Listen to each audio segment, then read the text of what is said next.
All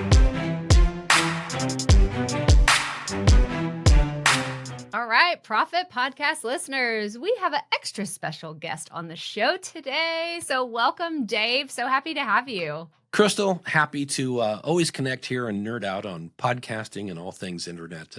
Looking forward to this. Yeah, this is going to be really fun. We were just talking before we started recording about just kind of the different journeys that you've had and, the different ups and downs and lefts and rights that you've had in your podcast journey. But if someone's brand new to you, then can you tell them a little bit about your journey as a podcaster and the things that you've done in the podcast space? Sure. I've been podcasting since 2005. Had a friend of mine come back from a conference and he said, "Hey, you know how you missed the MySpace boat," which again kind of ages me here. He's like, "I've just seen the next thing. It's going to be podcasting." And I Googled it and there was 1.5 pages. I'm like, "How do you spell that again?"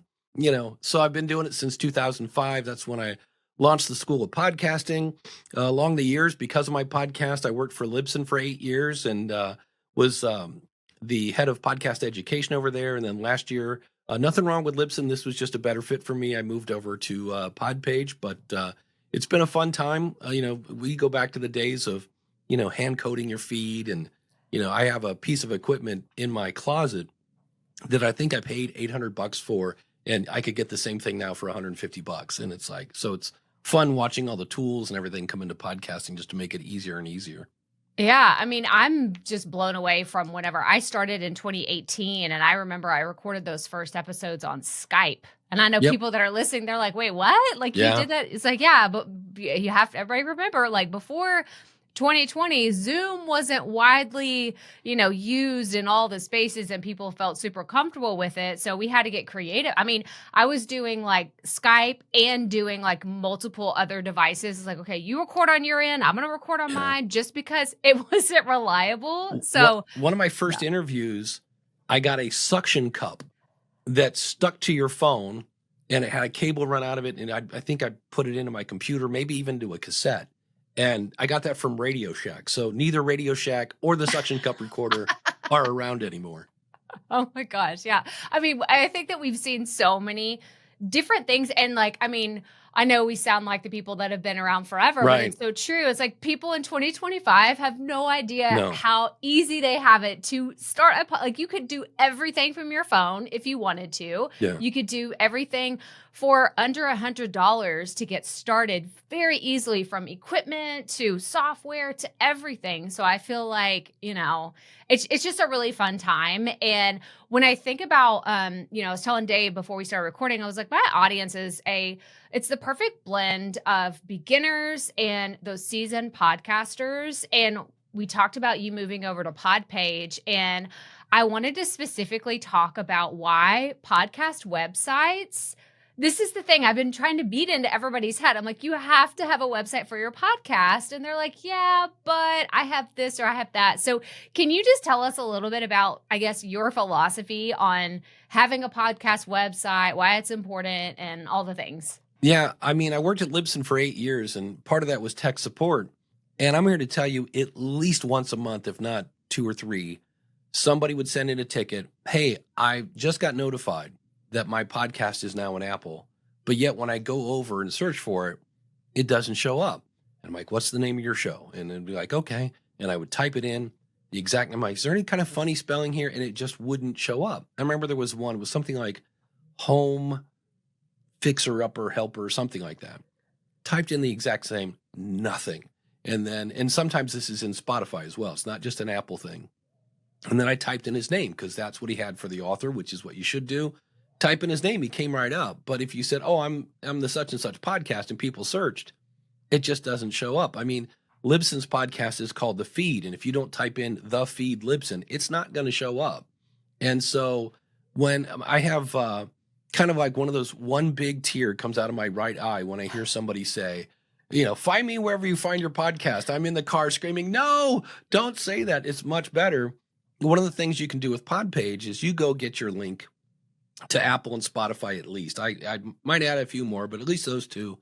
And you put them into Podpage and it automatically makes a /follow.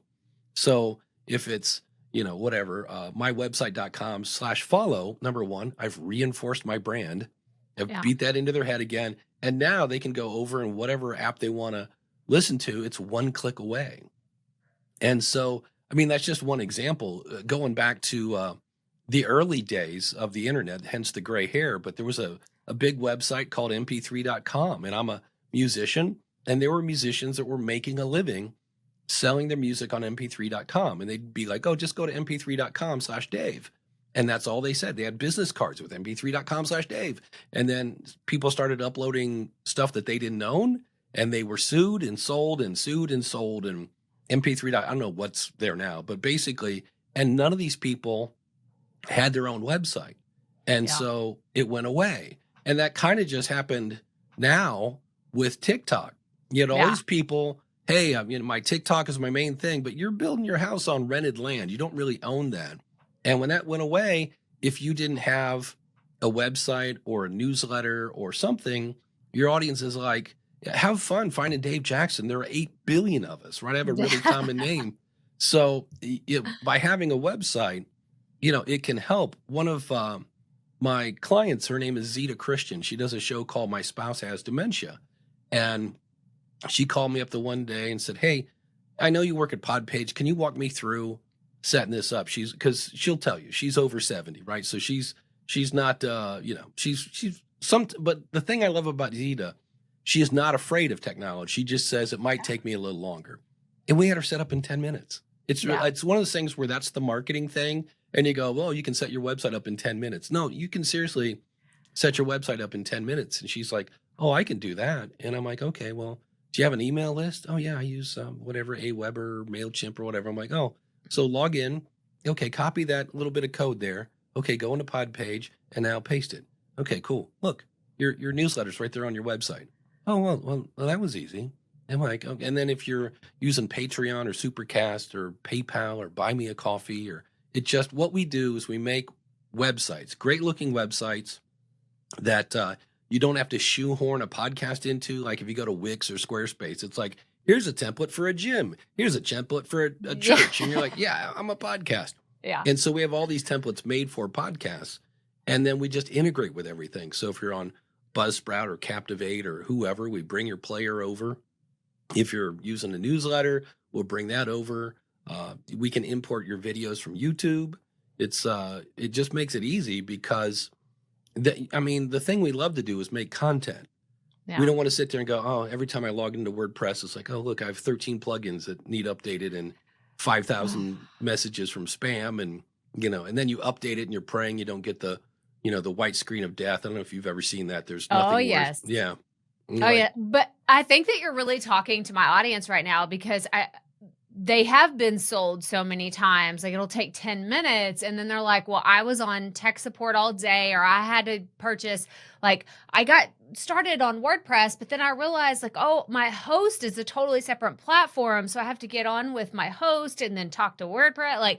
It's so many kind of Frankenstein pieces of tech that are put together and they get really overwhelmed or they just kind of shut down. They're like, right. No, I'll just use what, I have through Buzzsprout. And I Buzzsprout has built this beautiful website, but to your point, it's you can't do all the other integrations. I can't connect. I use Kit for my email service provider. Yep. So it's I can't natively collect those, or I can't host, my YouTube on there. So I love that you talk about all the different features, but I think for someone that's still saying, but Dave, it really can't be that simple.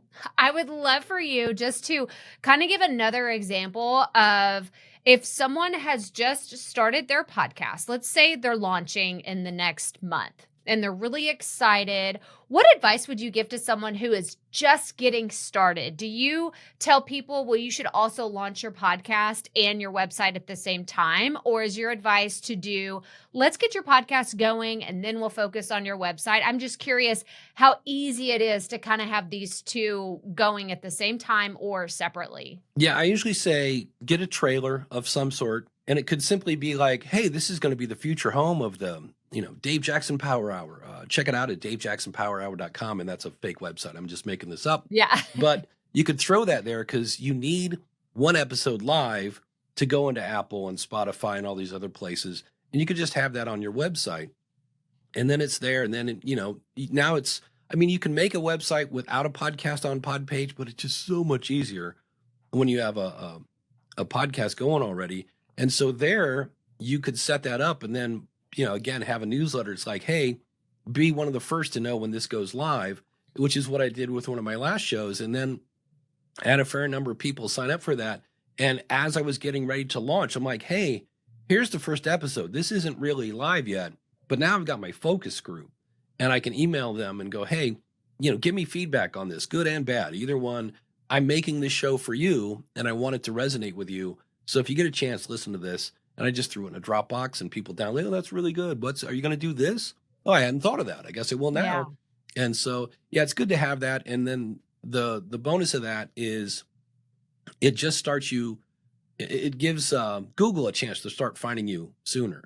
And so it doesn't have to be, this big, amazing website. It just has to be something there for people to find. And then the other one is when you do launch and it's there, then you're already set for people to start sharing it and linking back to it and things like that. Yeah, that's awesome. That's awesome. What do you see are like the biggest mistakes that people do make though? Like whenever they're setting up a website or they're like, oh, I keep sending people here, but I don't know, like maybe they're not great at copywriting or they focus so much on just like be kind of making it pretty, but it's not really something that, it's like I don't get a lot of traffic. People always ask me, of course, that's like the number one. It's like, okay, I set this thing up, but my mom and I are the only people that go there. So can you kind of speak to that? Yeah, number one, it's super easy to take Google Analytics, which is free, and put it into PodPage so you can start tracking how much traffic am I getting, where it's coming. In true Google fashion, you kind of get to know what your visitor had for lunch 2 weeks ago. I mean, it really gives you a ton of information on that. So that's an easy thing in terms of just seeing who's coming here. The other one is, I think, again, just getting feedback. I've seen somebody, because we have a Facebook group, and I'm like, hey, put a link to your pod page. And sometimes I'm like, I'm going to put money down that they're colorblind because, brown text on a green background. I'm like, not quite sure, that's going to work, that kind of thing. But the other one is, it's like when I make show notes. So if I'm using Captivate and I put in my kind of summary at the beginning, here's what this show's about. Here's the links that I might have talked about. And I might have Captivate has that cool AI tool that gives you your takeaways. I'm like, yeah, let's use those. But it's, a paragraph and a half. When it gets to pod page, I can now go into that and like, oh, we're in the land of Google now. And I can add a few more paragraphs because Google loves good words. And the key there is good words. And especially if I can spell out a story or something that maybe I put in there because, yes, Google loves good words, but right now everybody and their brother is like, hey, ChatGPT, give me 3,000 words on this. And it's if you can lean into the fact that you're a person and your personal experience with something, that's going to make you stand out. But going back to Zeta, she was just featured in U.S. News and World Report because they were doing a thing on surviving the holidays when you're grieving because she unfortunately lost her spouse. And how did they find her? Her website. And one of the things they found was her transcript, which you can put into PodPage. And so I always kind of say they got to find you first before they hear you or see you or whatever it is. And so it's just, I've always explained that your website should be like that's your home base. And then think of it like the sun. And then, your Instagram, your Blue Sky, your Twitter, your LinkedIn, your Instagram, all that stuff. They're little planets that kind of float around that occasionally come into really popularity. And then there were things like, I don't know, Clubhouse, right? Remember when that was everybody and their brother was on Clubhouse until they weren't. And so you don't want to put all your eggs in a basket that you don't own. And when you have your domain, even if you're not using PodPage, you can point that at whatever. So I've had things that I had a domain and I pointed it at a product that was basically an affiliate link for something on Amazon, but it just made it easy for people to buy. And then that product just ceased to happen. I'm like, well, what if somebody's looking for this? And I just pointed it at something else. So when you have your website, when you have your domain, you're really in control of what's going on. Yeah. I mean, between us, I don't even know how many podcast events that we've been to, but the number one question or the number one pain point is discoverability. And Yeah.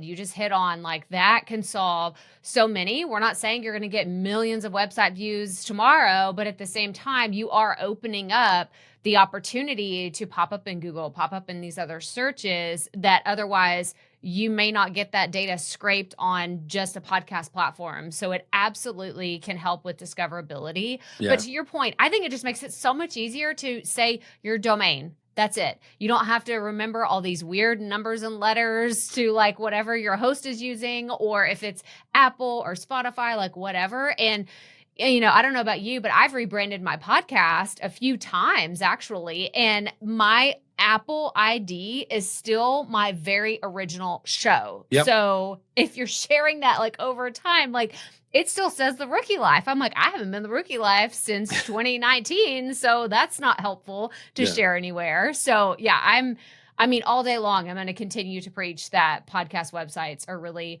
where we need to go. But yeah. You'd asked about mistakes. One thing I do see people do is whoever your media host is, sometimes I call it a jukebox. It's like it's a player with multiple episodes. And so what they'll do, they're like, oh, look at this. I can just put this on this page and then it updates. Every time I put out a new episode, the player shows a new thing and I'm done. And it is set it and forget it. It has absolutely, almost negative. It's so zero SEO. That's not getting you any help because really at that point, it's like somebody cut a little square in your website and stuck a player in it, but that player is actually on your media host. So all the text that's in that player and everything else is just, there's zero SEO. So I always say, treat every episode kind of like a blog.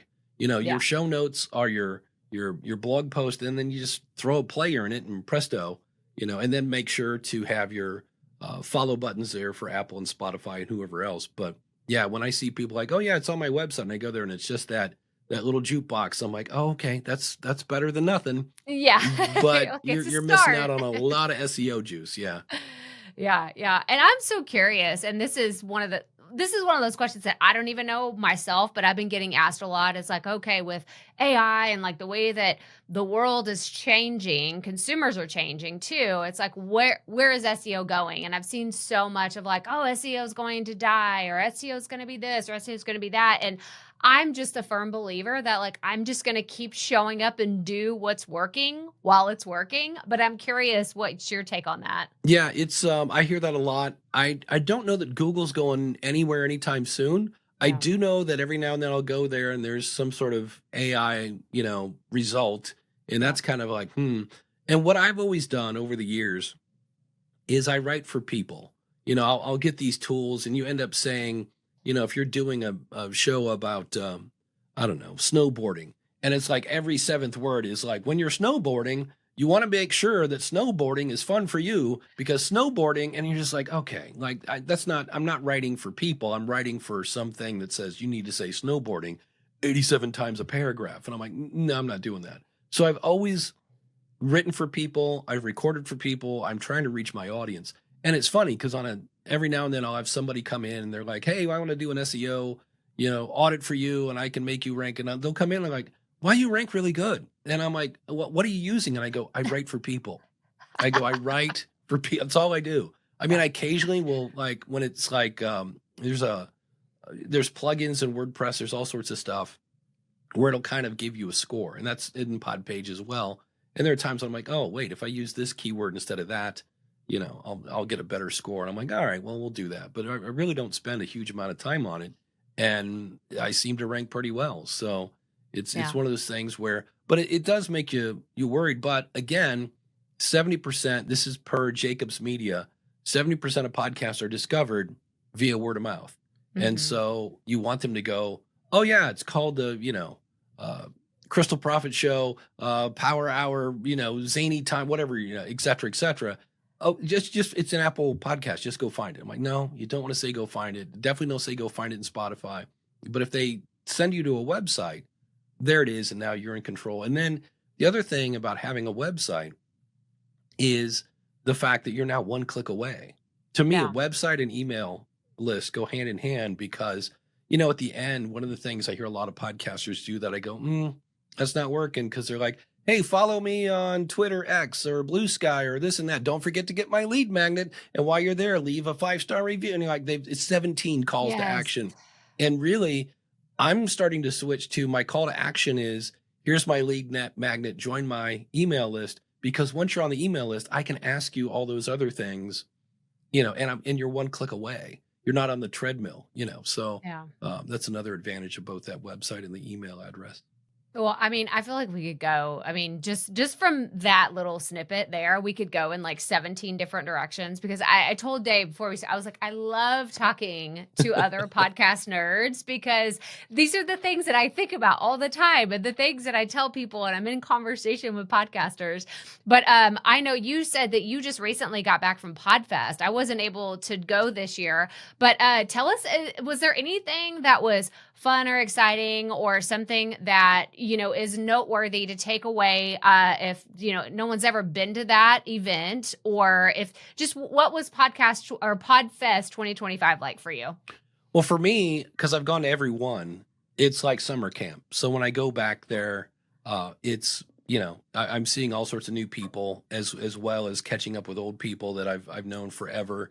The thing I love about Podfest or Podcast Movement or any of these, you don't have to explain to anybody what a podcast is. Yes. And you're instantly like, oh, and it's one of the best communities because I've had people like, oh, well, what I did was, I advertised in Overcast for a month and got, 27 more subscribers or whatever. And everybody's sharing their secrets. And it's not like, well, if I share my secrets, well, then you'll use them too. It's like, no, it's like, no, Yeah. we're not really competition. And so that part was great. I'm trying to think of I got involved with the Hall of Fame. I got to induct 2 people, which was fun. And if you want a fun exercise, take somebody that you've known for 19 years and summarize them in 2 minutes. Because us podcasters, getting to the point, not always our strong suit. Oh, so that was kind of fun. And I think if there's anything big takeaways, Buzzsprout had the best swag. They had a keychain that was laser engraved as you waited. That was pretty cool. Whoa. That was like, Yeah. well, that beats a t-shirt. So that was kind of fun.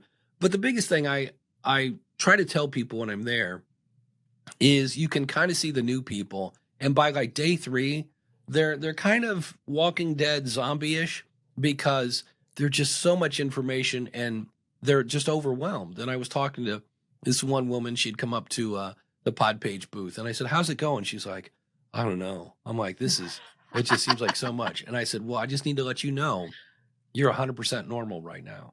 I go, you're sitting here thinking everybody else gets this and I don't even know where to start. I go, that's 100% normal. I said, just figure out, like, make a list of all this stuff that you just heard, figure out where you want to start and just, how do you eat an elephant? One bite at a time. I'm like, just do that one at a time and go from there. So, but no, it was a good time. Anytime you can, see if you can tell me the eye color of your listener, you're in the right spot. And so for me, that is my target audience. So it was a good time. And I kind of sound like right now I'm battling a cold, but after Podfest, I sounded like this because the last night they always have this big blowout DJ party.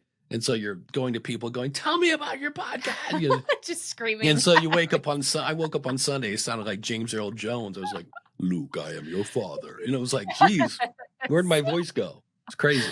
Oh my gosh. Well, it's so funny too, because it's so different because I've been to so many different creator events and man, there's nothing like a Podfest or a podcast movement because you go and you just realize I've been talking for 8 hours straight, or people have been talking at me. My husband went with me one year. It was the 2023 in Vegas and it was Evolutions for Podcast Movement. And we went and he was like, yeah, this will be fun. I'll go with you. And it was, our spring break and we enjoyed it. But he was like, oh my gosh, like there's just people talking everywhere. And I was like, babe, like, what did you think? Like, we literally love to talk. And so that's what I love about going and experiencing this. So for anyone, like, this is a PSA for Yeah. anyone that's listening. If you haven't been to a podcast event and you're looking to really be in community with more people, then I highly recommend it. Are you planning on going to any other big events that our listeners may see you at this year? Yeah, I'm going to both Podcast Movement and Podcast Movement Evolutions, and I'm kind of looking for other ones. I know Social Media Marketing World is out Yep. there. That's not, I mean, that has a podcasting kind of, promotion vibe. So I've been to that one. That's amazing. Where you go to these after parties on an aircraft carrier. You're like, Oh wait, my gosh. what? So, but some of the ones I used to go to, like there was one in Philadelphia called Joe Pardo's event. It was Podcast Mid Atlantic back in the day. And I don't think Joe's doing that anymore. And then there was one in Washington that was a Podfest something, and it's gone. So, if you're thinking of starting an event, there's room. So Yeah. it's a lot of fun. And yeah, and then you always end up with, I always say, if you get business cards or if you're scanning QR codes, follow up with those people, because I know there's a few that I want to have on my show. So that's going to be fun too. It's great networking. Absolutely. I've actually had several people that I've met at other conferences here. They get to talking and you're like, oh, like we're kind of in the same niche, or we're kind of doing the same, we're helping the same kind of person. Like, let's do some promo swaps, or, like let's collaborate in some fun way. I think that that's what's really cool about it. And I think that it just exponentially expands your network whenever you can find those key people. And it's not going to be every person that you meet, but that's okay. Like, Right. you're here to get help along the way, like lean into those resources. I'm curious, like, I'm just totally putting you on the spot. I didn't ask you to prepare this, but who's like the biggest, like, oh my gosh, I can't believe I met that person in the podcast space. It could be a celebrity in any other kind of realm, but podcasting is really the catalyst that led you to meeting someone important in your life. Boy, that is a good one. Probably last year, because I got to induct somebody into the Hall of Fame, and Dr. Drew was the MC, Oh, and so wow. I'm just backstage hanging with Dr. Drew, and that whole, and you're like, okay, that's Dr. Drew. I'm trying to think of other people. I remember once I was at, I think it was Podcast Movement, and there's a bunch of podcasters in Tennessee. It's Michael Hyatt. If you've never read his book, Yes. Platform, that's a good one. Ray Edwards, who's this master copywriter. And both those guys were in this room because Michael was going to speak. And I sat down and I look over and there's Ray Edwards. And I'm like, oh my God, it's Ray Edwards. It's right there. Like, And Yes. so I talked to him, and Ray's just the nicest, kindest soul you've ever met. And he's like, oh, Dave, I've heard of your show. And I'm like, Ray Edwards heard of my show. And then, Yes. there was something where they went to Q&A. And so I asked Michael Hyatt, because he was presenting a question. He's like, oh, hey, Dave, I listened to your show. And I was like, Michael Hyatt, listen to my show.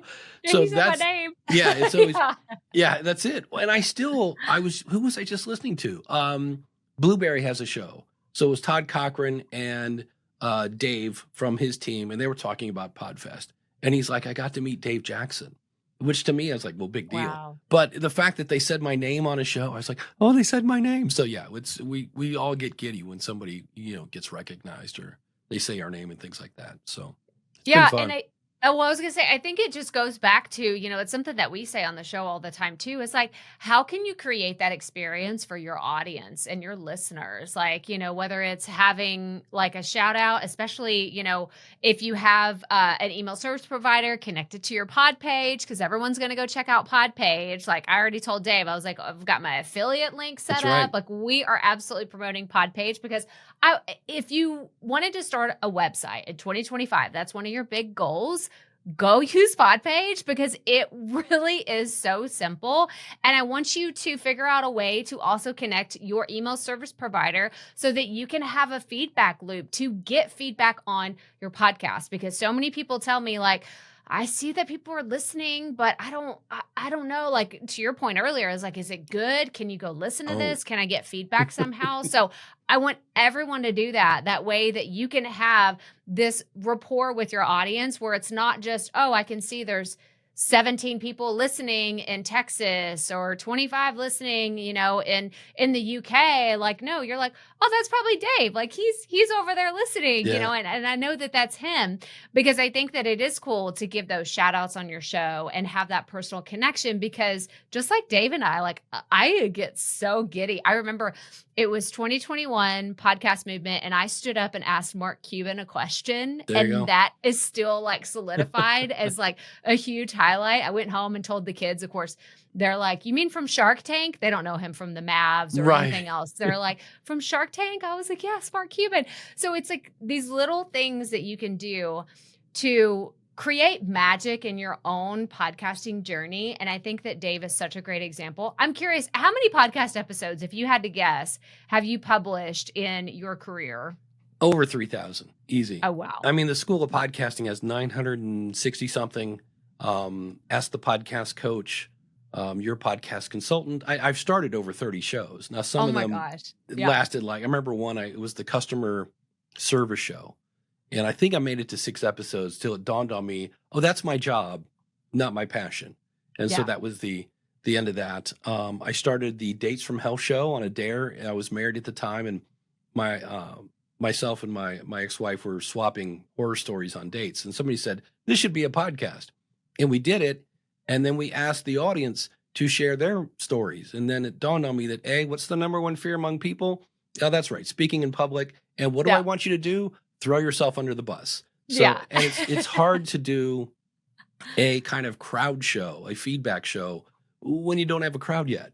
And so we had just started. We both had maybe 4 stories, so we made about 8 episodes and ran out of stuff. But you were talking about, getting your audience involved. Podpage has a built-in voicemail tool, and awesome. It's all about your brand. So yourwebsite.com/voicemail. And recently, Tom Webster, speaking of the Hall of Fame, was just inducted last week. Has a great book called The Audience is Listening. And in it are a bunch of really great questions to ask your audience to really find out, what do you think of my show? And so Podpage approached him and said, hey, Tom, you have all these questions. Like, can we use those and make them a survey in Podpage? And he's like, can you put a link to my book at the top of that on the dashboard? I'm like, yes, we can. Yeah. And so if you're looking for a way to find out, does my audience even like this stuff? You've got a built-in survey. And again, we make it's just your website.com/survey. And then you can actually add, I think there's 19 questions, and I don't know that I would use them all, but you can pick the ones you want. And then there's 5 at the bottom you can customize completely to you. And so many times I kind of don't get that, because if somebody comes to me, they're like, my podcast isn't growing the way I want. And I'm like, okay, well, what did you see when you did a survey? And they're like, I haven't done a survey. Mm-hmm. And I'm like, well, the easiest way to find out if your audience likes it is to ask them. And I realize that's spooky. That's when people find out. You can go into podcastconnect.apple.com and see how far people listen. And they're like, oh, amazing. And I'm like, well, it can also be soul crushing, just so you know, when you go in and you see like, wow, they bailed after 42%. You're like, well, that's the way it is. So but feedback's awesome and important, and it's fun.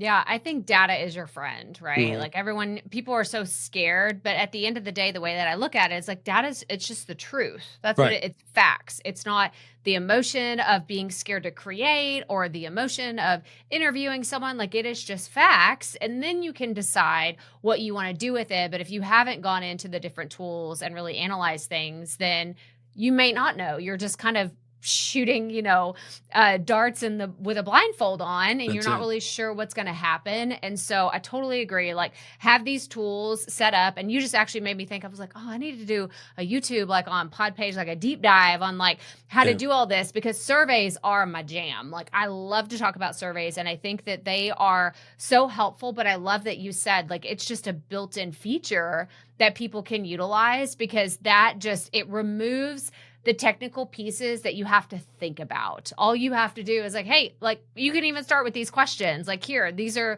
the ones that typically perform well in a survey, and they'll give you helpful information that can really take that audience feedback, and you can just do so much with it. But I've seen people that they sent out this survey, and this guy does a daily show, and it was really starting to burn him to a crisp, because it's a lot of content and And one of the feedback he got from his survey was like, yeah, we don't really need a daily show. Can we make Don't this need it like every maybe day. 2 times a week? And here he was all worried that if he, backed down, like, and it's like, no, and he said it was more than one person. It was like, we love the show, but like, I haven't really finished with the first episode and I got 3 more in the, waiting for me to listen to. So he was like, oh, all right, that's good to know because, he was really burning himself out. Yeah. Yeah. Well, I want to go back to you were talking about starting and stopping multiple podcasts. Hmm. And I want to ask you a question that would be helpful for someone, let's say, is probably in the first 3 to 6 months of their podcast. They've gotten up, they've hit that critical number of like, okay, I'm past 10 episodes, I'm Right. still publishing. But what I see so often in my audience is they hit this number around 15 to 20 and they're like, oh, I think I picked the wrong audience, or Mm. I think I picked the wrong topic, or I think I picked the wrong title. Like they start having this like kind of buyer's remorse of like, oh, I don't know that I'm doing this correctly, or maybe they have gotten feedback. And I'm just curious, with all the podcasters you worked with, or maybe even in your own experience, like what do you do when you get to that point? You're kind of wrestling with, do I continue on this journey and things will get better? Or do I just go ahead and reanalyze things and see what the next steps are? Yeah, that's a great question. Because to me, I always say my little bumper sticker is your podcast is a recipe, it's not a statue. Mm, And so you may have thought, well, I'm going to do this and this and this. And all of a sudden you do it for 6 months. You're like, wow, I'm attracting a bunch of people that I had not intended to attract. yeah. And that's when you go, okay, are these people going to get you to whatever your why is? And I always say you need to know your why and your who. And the hard part is it's what can I talk about to this who people? So, because you can't say men 25 to 50, because there's a big difference between a 25-year-old and a 50-year-old. So when Yeah. you got your niche and you got your why, when you overlap that, what can I talk about that's either going to educate or entertain the who, but slowly move them towards my why? Because if you don't get your why, you burn out. If you don't educate and entertain, then you never grow your audience. So that's the hard part. And so when you go, wow, I'm attracting the wrong people, and wrong is relative there, maybe, air quotes here. Then you have to figure out, okay, but can these people get me to my why? And it's either like, okay, these people want to talk about topic B. I'm talking about topic A, but they want to talk about topic B. Okay, do I have the same passion for topic B? And if the answer is no, I don't really want to talk about what they want to talk about. Well, you've attracted kind of the wrong audience. Yeah. And it's going to be hard to do, but you need to tweak your message because you're just attracting the wrong people. And that means the people that are here are probably going to leave. And that's so hard to go, or if these people, oh yeah, these can, this will work. I know I had a friend of mine and he was doing a show, something about fitness, and it was supposed to be fitness for men. And he goes, everybody's listening's female. And I'm like, okay, like, does that matter? And he's like, well, no, because in the end, I can help females too. And I'm like, well, there you go. But Yeah. sometimes if you're looking for a specific audience, but yeah, my first podcast was I rebranded 3 times because it started off, it was the musician cyber cooler, because back in the day, it was cyberspace. And then cyberspace was really synonymous, that I can't even say that word, to cyber sex. And I'm like, oh well, we got to lose the cyber word. So then Yeah. it was the musician's cooler, big picture of a water cooler, tagline where musicians come to trade advice. And people are like, so like a wine cooler? And I'm like, no. And then I rebranded it again, the marketing musician, where musicians come to trade it, and they find, oh, okay, I get it now. So that's why I always say your podcast is not, a statue. You can rebrand it. It's your show. That's one of the beautiful things about it. And Oh, so, sometimes we do things and it doesn't work out the right way, but that's where some people are like, oh, it didn't work, I failed. No, that's called a lesson. And you yeah. learn that doing this results in this. So let's try a different stimulus and see who it attracts and go from there. Yeah, and I think we have that same approach. That's the first time I've heard that. It's not a statue, it's a recipe. That's fantastic. Yeah. The thing that we say around here is there are no rules in podcasting. There's guidelines, but Right. there's no rules. Like you get to make and break the rules at any point of your show, and I think that people get so grounded in like a YouTube video that they watched or a podcast episode that they heard one time like 5 years ago, and they're locked into this is the only way that I can do it. So I love the recipe metaphor because it's like you want to switch up some ingredients. Maybe you want something a little bit spicier, or maybe you're like, oh, I'm ready for the mild stuff. Like it's been a little hardcore around here. I want to do something a little bit easier. So I love that. This has been so incredible, Dave. And like I said, this has been just, I think, great insights to a podcasting journey and what it can look like, but also how, again, I'm just going to keep saying it, is like everyone needs a podcast website in 2025. Like Dave has stripped all the excuses of why you can't start. So we're going to have links to check out Podpage. And, it's like I've already said, like I have an affiliate link with it. I shout out Podpage in my course, Profit Podcasting, because I want you to have resources that make it really simple, really easy for you to get started. But Dave, I have a few rapid fire questions. Oh, so I will do my best. These. Okay. It's okay if you get long-winded, because I think that you're going to have some great answers for these. Okay. So the first one is, what piece of advice would you give to a brand new podcaster or content creator? Don't worry about making money.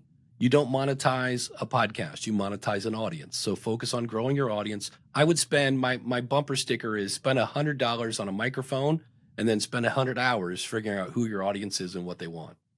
Oh my gosh. Okay. That's the quotable for this episode. That was fantastic. That's really good. I feel like you've said that a few times. I have. That's why I said it's my bumper sticker. I love it. Okay. My next question is a 2-part question. Okay. What is the dream podcast you would love to be on? And who is the dream podcast guest you would love to interview? Oh man, that's a good one. Well, Joe Rogan wouldn't suck, right? To be on his show, be in front of a couple million people at the same time. Co-host, that's a tough one. I was going to say I got to interview Adam Curry on stage once. That was fun because that's the guy that invented podcasting, and back in the day he was on MTV. I would love, and this is only because I'm Dave and I play the guitar, I would love to interview Ted Nugent because he's very polarizing. So you either love the guy or you hate him. And I got to meet his wife once. That was as close as I got. But that would be something I would love to interview just because I know enough about him from growing up to where it'd be fun to just, in some ways, get his actual honest answer. But other ways, there's an easy way to poke that guy's buttons and just have him go off. So I think just see what happens. It'd be fun just to watch. Yeah. Okay, those are great. And then my last question is, do you consider yourself a perfectionist? Boy, that's yes and no. I aim for perfection, but the problem is I should batch record, but I do not. So it is Wednesdays we record this. I have an idea of what I'm talking about, but my show goes out Sunday night. It's basically Monday. It's Sunday at midnight, which is Monday. And so there just comes a time when I've done all the work I have all week, and it's like, all right, this is as good as it's going to get. And most of the time I'm pretty happy with it. But there are times when I'm like, oh, I should have, that kind of thing. But it's funny. There are those shows that you think are just absolutely perfect, right? And you're like, oh, cannot wait for people. The feedback I will wake up to tomorrow morning, and you wake up and it's just nothing but crickets. And then I put one out. I kind of hurried one together because I was in Podfest, and I had to have kind of 2 episodes ready, one for the normal week and one while I was traveling. And I thought, I kind of was like, oh, I always preach. I'd rather have a late show that was good than an on-time show that was meh. And I was like, this episode's kind of, it's good enough. All right, And I got home, and they're like, that was a really great episode. I was like, really? Because in my head, I was like, it's okay, And so, yeah, that's, I forget what the question is now. That's funny. No, that's great. It was all about being a perfectionist. Yeah. So yes, I try to be, I aim at perfect. And when you miss, you land on really, really good. Yeah. I mean, I think that was just such a fantastically honest answer, because I think that so many people get stuck in that they want to have something perfect. And they're the ones that listen or educate themselves on podcasting for a year. I mean, it's a person that you've met multiple times at Podfest and they still like, they haven't ripped off that Band-Aid and just put their show out. So we would love to see y'all create imperfect shows and just be consistent with it, because that's how you have that longevity over time, and you can build that audience, but you got to show up and you got to just get it going. So thank you so much, Dave. This has been incredible today. And where can everybody find you and learn more about all the fun things that you're doing? Yeah, my main website is schoolofpodcasting.com. We mentioned that we have multiple shows. So I have a website just for that. And that's at powerofpodcasting.com. Okay, perfect. We're going to link to those in the show notes. And like I said, we're going to talk all about Podpage some more. This is super fun to have you. And yeah, thanks for being on. Crystal, always great hanging out with you.